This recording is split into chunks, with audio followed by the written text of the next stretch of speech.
আমি বাঁচতে চাই, আমি বিনা চিকিৎসায় মরতে চাই না।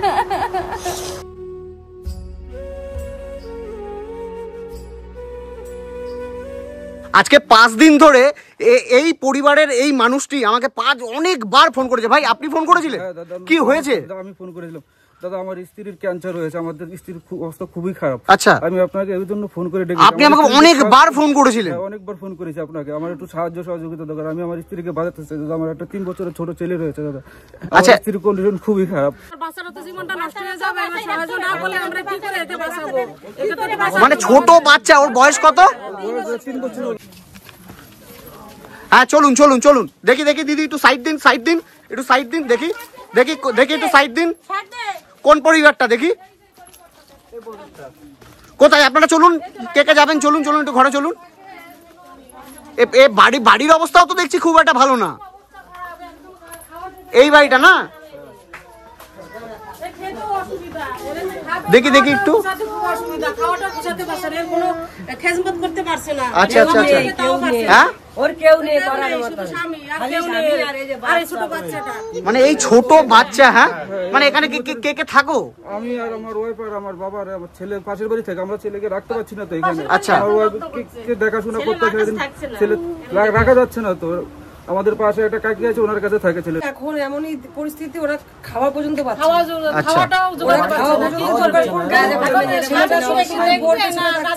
কাজেও যেতে পারছে না, আর একে একা রেখে যেতেও পারছে না। ওর এমন প্রবলেম হচ্ছে যে দুবেলা দুমুঠো খাবে, খেতেও পাচ্ছে না। আরে মানে খুবই খারাপ লাগছে। হ্যাঁ পুরো খাওয়া দাওয়াটা আমাদের পাড়া প্রতিবেশী আমাদেরকে এক একজন এক এক বেলা এসে দিয়ে যায়, আমরা সেভাবেই চলছে এখন আপাতত। কাজে যেতে পারছি না। আপনি কি কাজ করেন? আমি অ্যাকচুয়ালি ডাবের কাজ করি, ডাব কাটি, পাড়ায় ঘুরে ঘুরে ডাব কাটি। আচ্ছা, তাতে কতটা উপার্জন হয়? আমাদের 200, 250, 300 এরকম টাকা উপার্জন হতো কাজে গেলে। আচ্ছা, এখন তো পুরোপুরি বন্ধ আছে কাজ, এখন কাজে যেতে পারছি না, সারাদিন এখানে থাকতে হচ্ছে আমার পেশেন্টের কাছে।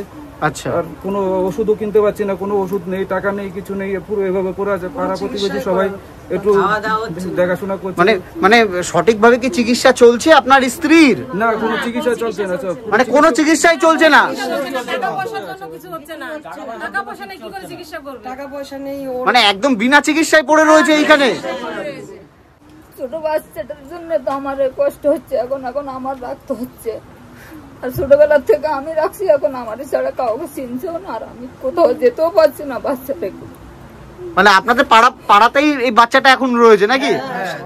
আমাদের এখন বাচ্চার জন্য বেশি হচ্ছে, মা তো রোগ হয়ে গেছে, মাকে চেষ্টা করছে, এবার বাচ্চাটাকে একটু দেখার জন্য সবার তাদের সহায়তা চাই। মানে 3 বছরের বাচ্চা, হ্যাঁ ও তো কিছু বোঝে না। না, হ্যাঁ না। বোন চিন্তা করো না, তুমি সুস্থ হয়ে যাবে।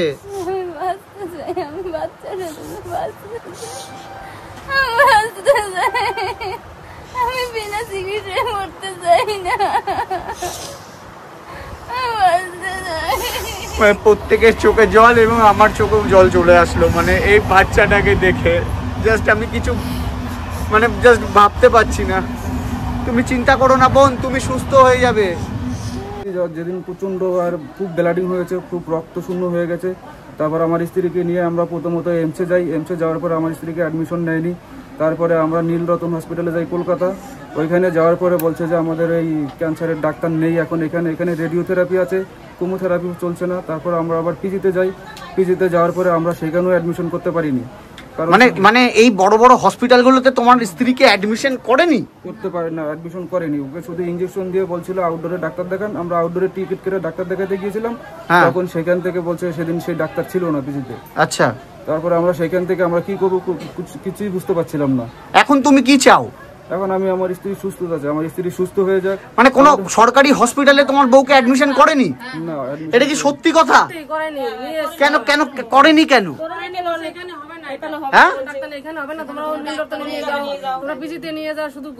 মানে এটা এই কথাগুলো কারা বলেছে? ডাক্তারখানা থেকে বলেছে। কোন ডাক্তারখানা থেকে বলেছে?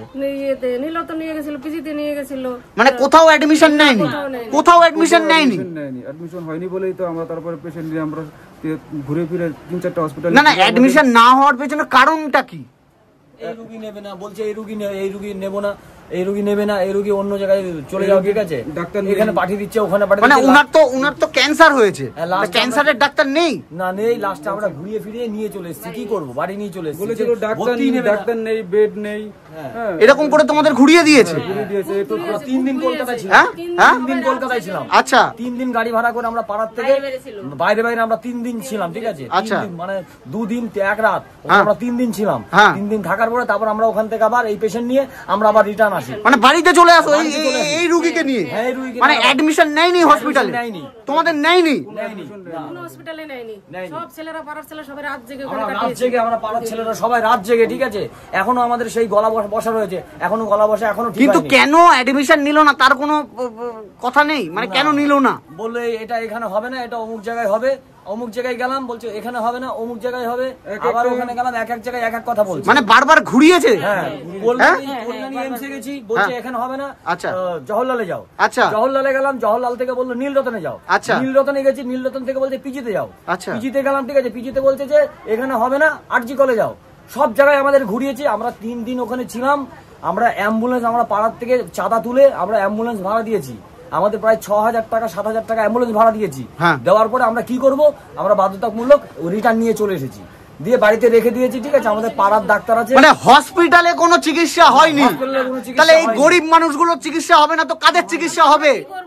কাদের চিকিৎসা হবে? আমি এটাই আমি আমার জনগণদের কাছে প্রশ্ন করতে চাই, আমার ভিউয়ার্সদের কাছে প্রশ্ন করতে চাই যে এই গরিব মানুষদের চিকিৎসা হবে না তো কাদের চিকিৎসা হবে?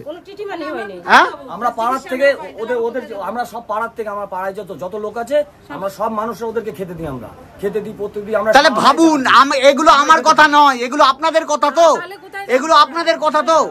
আপনারা ঘুরেছেন বিভিন্ন হসপিটালে, কিন্তু এই পেশেন্টটা, এই একটা 3 বছরের মা, তাকে অ্যাডমিশন নেয়নি।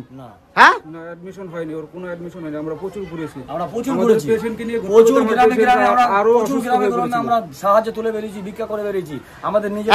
এখন তুমি কি চাও? চিকিৎসা চাও তো? সঠিক চিকিৎসা চাও তো? হ্যাঁ, পয়সার জন্য হচ্ছে না, পয়সাটা হলে চিকিৎসাটা চালানো যাবে, পয়সা নাই কি করে চিকিৎসা করবে? মানে কোনো হসপিটালে ভর্তি হলে তোমাদের সুবিধা হয়তো, হ্যাঁ, সেখানে তো অন্তত চিকিৎসাটা তো শুরু হবে, চিকিৎসাটা শুরু হবে, তাই তো? সবার কাছে হাত জোড় করছি, আপনারা প্লিজ আমার স্ত্রীকে একটু বাঁচান। আমি আমার স্ত্রীকে নিয়ে থাকতে চাই, আমি একদমই কাজে যেতে পারছি না, আমার হাতে একটা পয়সাও নেই, কোনো রকম ওষুধ কিনতে পারছি না, তার কোনো চিকিৎসা চালাতে পারছি না, আমি পুরো শেষ হয়ে গেলাম পুরো। আমার স্ত্রীকে বাঁচান, আমার স্ত্রীর খুব স্বপ্ন, খুব বাঁচার ইচ্ছা। আমার ছেলেটাও এরকম পুরো মার কাছে আসতে পারছে না, থাকতে পারছে না, মার কাছে মানে কী বলবো, দুধ খেতে চায়, দুধ খেতে পারছে না। হ্যাঁ, আমাদের পাশের বাড়ি এক কাকি আছে, ওকে সবসময় রাখে, এই মার কাছে এসে থাকতে পারে না, কারণ সবসময় অনেক যন্ত্রণা কাতরাতে থাকে, যার কারণে একেও একটু দেখতে পারে না, রাখতে পারে না। কোনো রকমের দিনে 1বার 2বার এনে একটু দেখিয়ে নিয়ে আবার নিয়ে রেখে দেই, আসতে পারছে না, পুরো একদম আমরা অন্ধকারে ভেসে গেছি। আমাদেরকে দয়া করে আপনারা একটু সাহায্য সহযোগিতা করুন, আমাদেরকে বাঁচান আপনারা। যাই হোক, মানে কিছু বলার নেই, এই বোনটা কতটা অসহায় হয়ে পড়ে রয়েছে। বোন, তো তোমার তো খারাপ লাগছেই, হ্যাঁ, মানে আপনারা দেখতেই পাচ্ছেন এই বোন কিন্তু অসুস্থ হয়ে পড়ে রয়েছে, ক্যান্সার হয়ে পড়ে রয়েছে, যে সঠিক চিকিৎসাটাও পাচ্ছে না। হ্যাঁ, সঠিক চিকিৎসাটাও পাচ্ছে না। মানে আমি কি বলবো, আমার কিছু বলার নেই। এই ছোট্ট বাচ্চাটাকে দেখে আমার নিজেরই কষ্ট হচ্ছে যে তার মা এইভাবে অসুস্থ হয়ে পড়ে রয়েছে, মানে কিছু বলার নেই। ভাই, এখানে আমি কিছু টাকা দিলাম, একদম সামান্য কিছু টাকা দিলাম, এটা তুমি রাখো, যতটুক পারবে এটা তুমি ব্যবহৃত করো। আর আমি প্রত্যেকটা মানুষের কাছে অনুরোধ রাখছি, এই বাচ্চাটির দিকে তাকিয়ে, এই 3 বছরের এই শিশুটির দিকে তাকিয়ে, এই ভাইটির দিকে তাকিয়ে আপনারা এই বোনটাকে বাঁচান, যাতে এই বোনটি তার সন্তানকে নিয়ে সুখে আবার দিন গুনতে পারে, দিন কাটাতে পারে। এই বাচ্চাটির দিকে তাকিয়ে আপনারা প্রত্যেকেই এই পরিবারটির পাশে এসে দাঁড়ান, এই অনুরোধ রাখবো। বাবু, তুমি ভালো থেকো, হ্যাঁ, ভালো থেকো, ঠিক আছে।